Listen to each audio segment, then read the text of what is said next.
윤석열 대통령 바로 석방될지 아니면 불주소에 더 머물게 될지를 결정하는 적부심, 서울중앙지방법원에서 8분 뒤에 시작됩니다. 지금 서울중앙지방법원의 보안이 크게 강화됐다고 합니다. 일부 출입구가 폐쇄됐고요. 본관 건물에 드나드는 사람들, 검문 검색도 굉장히 강화시켜 놓은 상태라고 합니다. 신지호 의원님, 네. 아무래도 대통령이 올 때를 대비해가지고 지금 이렇게 보안을 강화한 것 같은데 조금 전 들어온 소식입니다. 대통령은 출석하지 않고 네. 변호인단 3명 출석한다. 당초 아침까지만 해도 저희 취재에 따르면 대통령 출석 쪽으로 좀 무게가 좀 실려 있었거든요. 어떻게 평가하십니까? 그 대통령도 이제 처음으로 지금 당하고 있는 상황이기 때문에 어떤 그 확고하고 일관된 어떤 대응 기조나 전략 이런 것들이 세워져 있을 거라고는 생각되지가 않고요.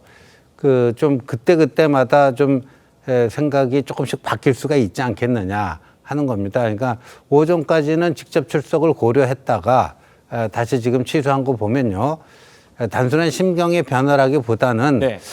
굳이 뭐 출석하는 게 뭐 결과에 어떤 영향을 미칠 것인가 등등 뭐 여러 가지 또 고민을 하지 않았을까 일단 그런 생각이 듭니다. 송영호 변호사님, 체포적부심 이것도 또 해보셨을 텐데 당사자가 좀 참석을 하지 않으면은 이게 좀 불리합니까? 어때요?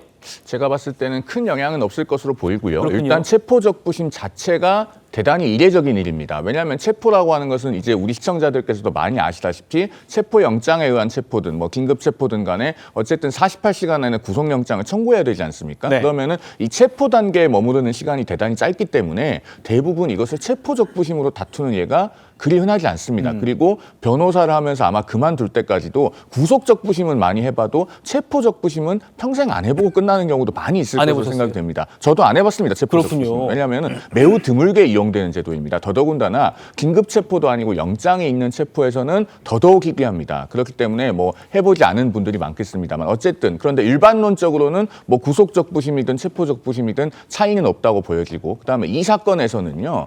지금 쟁점은 딱 하나입니다. 공수처가 적법한 수사권이 있느냐 없느냐, 즉 대단히 법리적인 부분에 그 공방이 집중될 수밖에 없기 때문에 윤 대통령 본인의 출석 여부가 결론에 영향을 미친다 이렇게 보기는 어려울 것 같습니다. 예, 김영주 의원님. 네. 오늘 대통령 잠시 뒤에 다루겠습니다만 공수처의 2차 출석 요구에도 응하지 않았습니다. 어제 11시간 조사 받았고 오늘 출석하지 않아가지고 조사 이루어지지 않았는데 출석하지 않은 이유가 어제는 불가피하게 어떤 충돌 상황을 피하기 위해서 그제는 좀 부득이하게 나갔다면 오늘은 내가 나가지 않겠다 이런 의미였던 것 같은데 그래서 오늘 체포적부심에는 좀 나오시지 않겠는가라는 전망도 많기도 했거든요.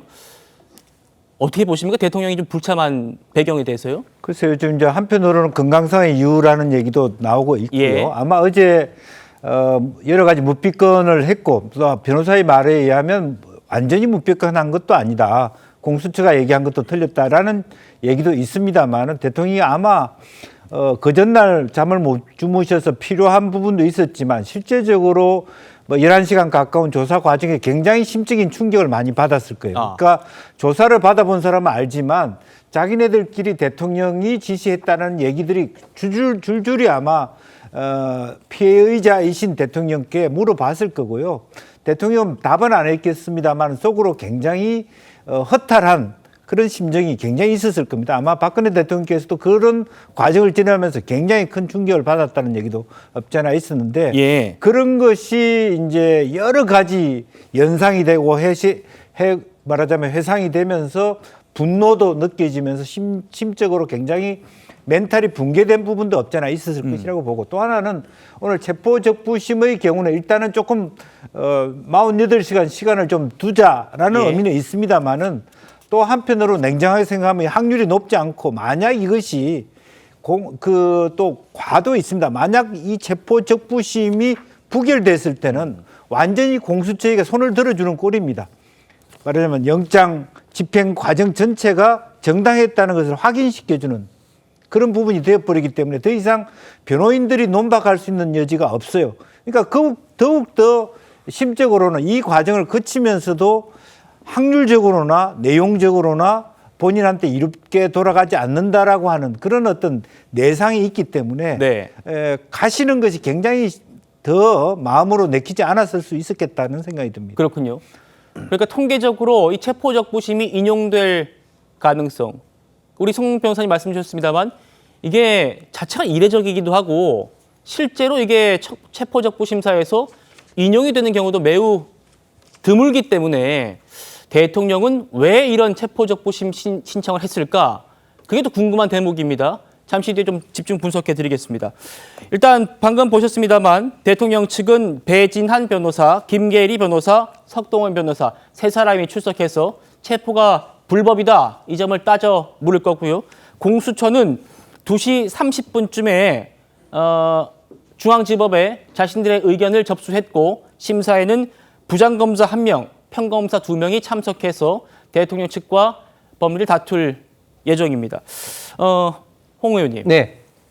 지금 대통령은 왜 이런 선택을 했을까? 체포적부심.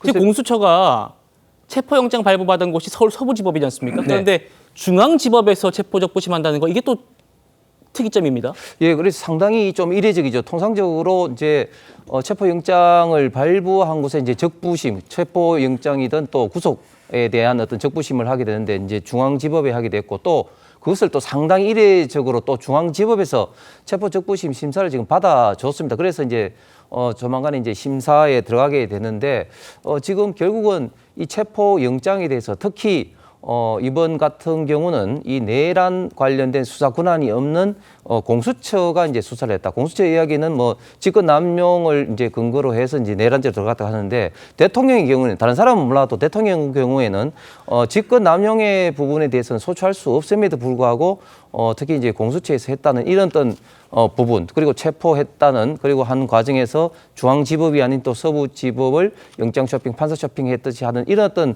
부분이 이제 계속해서 논란.